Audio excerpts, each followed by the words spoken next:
కార్తీక పౌర్ణమి పూజల్లో CPI MLA Kunamneni Sambasivarao గారితో పాల్గొన్న టీపీసీసీ సభ్యులు నాగ సీతారాములు. కార్తీక పౌర్ణమి సందర్భంగా సుజాత నగర్ శ్రీ సోమలింగేశ్వర స్వామి ఆలయంలో ప్రధాన అర్చకులు జనార్దన్ శర్మ ప్రత్యేక పూజలు నిర్వహించారు. ఈ సందర్భంగా నిర్వహించిన గంగా హారతి కార్యక్రమంలో ఎమ్మెల్యే కూనంనేనితో పాటు టీపీసీసీ సభ్యులు నాగ సీతారాములు, సిపిఐ జిల్లా కార్యదర్శి సాబీర్ పాషా, స్థానిక నాయకులు, భక్తులు పెద్ద సంఖ్యలో పాల్గొన్నారు.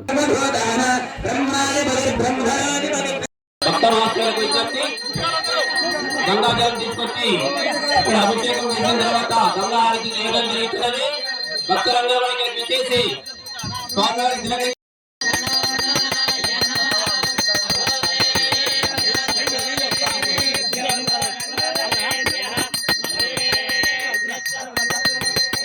మరిన్ని అప్డేట్స్ కోసం మా ఛానల్ని సబ్స్క్రైబ్ చేయండి.